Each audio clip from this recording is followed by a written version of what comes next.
நம்ம அங்க சத்தம் வாப்பாவா வந்துட்டியா? வந்துட்டேன். என்னம்மா ஸ்பெஷல் இன்னைக்கு? ஒன்றும் இல்லைப்பா, தீபாவளி வருது, அதனால பால்கோவா செஞ்சு காட்டலான்னு இருக்கேன். ஓகே, நம்ம வியூவர்ஸ் எல்லாருக்குமே வந்துட்டு ஹாப்பி தீபாவளி. நல்லபடியா செலிப்ரேட் பண்ணுங்க, சேஃபா இருங்க.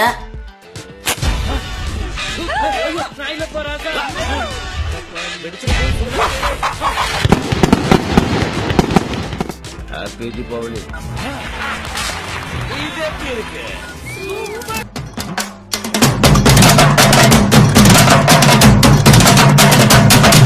பால்கோவா செய்யறதுக்கு ஃபர்ஸ்ட் ஸ்டெப் என்னதுமா? ஃபர்ஸ்ட் ஸ்டெப் வந்து 2 லிட்டர் பால்பா. இது நல்லா சூடு பண்ணியிருக்கேன். இது வந்து கொஞ்சோண்டு வினிகர் போட்டு, ஒயிட் வினிகர் போட்டா பால் வந்து திரிஞ்சிரும். திரிஞ்ச உடனே வடிகட்ட வேண்டியதுதான். என்னம்மா பால் திரிஞ்சிச்சா? பாருப்பா, வினிகர் போட்டோன்னா திரிஞ்சிச்சு. வினிகர் இல்லாதவங்க லெமன் கூட போடலாம். லெமன் ஒரு டிராப் போட்டா இதாயிடும். ஒரு டிராப்ல பாதி போடணும். பாதி போட்டா இதாயிடும். இந்த மாதிரி வரணும். ஆமாப்பா, தெரிஞ்சிச்சு. அவ்வளவுதான். இது வந்து வடிக்கிட்ட வேண்டியதான். ஆமா, பால் இப்படி ஆயிடுச்சு. அதான். அப்பதான் பால்கோவா வருமா? இது இப்படியே எடுத்தா பன்னீர் செய்யலாம். இல்லையா, ஸ்வீட் சக்கரை எல்லாம் சேர்த்தா பால்கோவா. நம்ம நெக்ஸ்ட் ஸ்டெப் என்னமா பண்ணணும்? பாருப்பா, பால் வந்து திரிஞ்ச பால் வந்து வடிகட்டி எடுத்தாச்சு. கொஞ்சம் கூட தண்ணி இல்லாம. கொஞ்சம் தண்ணி இருந்தாலும் பரவாயில்ல, ஒன்றும் இல்லை. ஓகே, இப்போ வந்து இது போட்டுற வேண்டியதான். ஓ, இந்த மாதிரி மாறிடுமா இது? ஆமா, எப்படி வந்துச்சு பாரு. ஆமா, இப்பவே கொஞ்சம் சாலிடா ஆன மாதிரி இருக்குல்ல? ஆமா, அவ்வளவுதான். இதுல போட்டு சர்க்கரையை போட்டு முடிக்க வேண்டியதுதான். ஆமா. ஸோ ஃபில்டர் பண்ணி எடுத்துட்டு வந்த பால்கோவா வந்து இதுல போட்ட. அதுக்கப்புறம் வந்து ஃப்ரெஷ்ஷான பால். ஓகே, இதுல போட வேண்டியதான். கொஞ்சோண்டா? ஆமா, 1 கப்பு போட்டிருக்கேன். ஓகே, இது வந்து நல்லா கிண்ட வேண்டியதான். டைட்டா இருக்குல்ல, எல்லாமே லூஸ் ஆயிடும். ஃபர்ஸ்ட் வந்து பாலை வந்து வெனிகர் போட்டு இது பண்ணிடுறேன். அதுக்கப்புறம் அதை ஃபில்டர் பண்ணிடுறேன். அதுக்கப்புறம் இப்போ கொஞ்சோண்டு நார்மல் பாலை ஆட் பண்ணிட்டு கலக்குன்னு கலக்குறேன். ஈஸியானதுப்பா.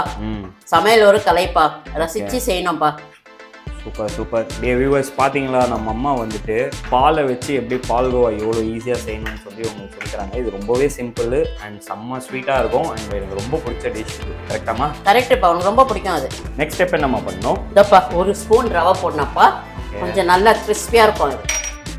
ஓகே, வறுத்த ரவை 1 ஸ்பூன். அதையும் போட்டு நல்லா மிக்ஸ் பண்ணிடணும். ஆமா. சர்க்கரையை ஆட் பண்ணலையம்மா? சேர்க்கணும். ஒன்னா கம்முன்னு இருக்கிற கேள். அதுக்கப்புறம் வந்து 2 ஸ்பூன் நெய் போட வேண்டியதுதான். செம்மையா இருக்கேம்மா பாக்குறதுக்கு. பால்கோவானா சும்மாவா, எல்லாமே போட்டாதான் டேஸ்ட் கிடைக்கும். நல்லா ஹெல்தியாவும் இருக்குல்ல, வீட்லயே செய்யலாம். ஆமா, ஈஸியானது. சமையல் ஒரு கலை, சொல்லியாச்சு. நல்லா ருசிச்சு செய்யணும். சம்பாதிக்கிறதே சாப்பிட்றதுதான். நியூ கப்புள்ஸ் எல்லாம் ஈஸியா செஞ்சு முடிச்சிடலாம். இப்போ வந்து 200 கிராம் சக்கரை ஆட் பண்றேன்.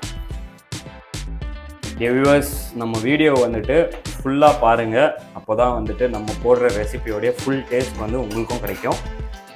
உங்களுக்கும் வேறு ஏதாவது டவுட்ஸு இல்லை எங்கள் வீடியோவில் ஏதாவது இம்ப்ரோவைஸ் பண்ணணும்னு நினச்சிங்கன்னா அதையும் வந்து கமெண்ட் செக்ஷனில் டைப் பண்ணுங்க. கரெக்டாமா? கரெக்டுப்பா. எப்படி வருது பாரு.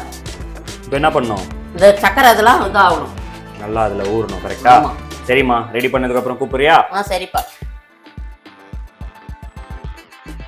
என்னம்மா ரெடி ஆயிடுச்சா? இந்த பாருப்பா. வாவ், பால் சக்கரை எல்லாமே சுண்டிச்சு. ஓகேவா? இப்போ வந்து இது எடுத்து கொஞ்சம் எப்படி மேஷ் பண்ண வேண்டியதுதான். ஓகே, மேஷ் பண்ணலனாலும் பிரச்சனை இல்லை. கரெக்டா? பிரச்சனை இல்லை. வியூவர்ஸ் பார்த்தீங்களா, நம்ம அம்மா வந்துட்டு எவ்வளோ க்யூட்டாக பால்கோவா தீபாவளி ஸ்பெஷலுக்காக செஞ்சு காட்டியிருக்காங்க. நீங்களும் இதை வந்து உங்கள் வீட்டில் ட்ரை பண்ணிட்டு எப்படி வந்திருக்குன்னு சொல்லி எங்களுக்கு சொல்லுங்கள். வேற என்னம்மா நெக்ஸ்ட்? நட்ஸ் போட வேண்டியதான்ப்பா. Final touch. ஆமாம், அவ்வளோதான். ஓகே.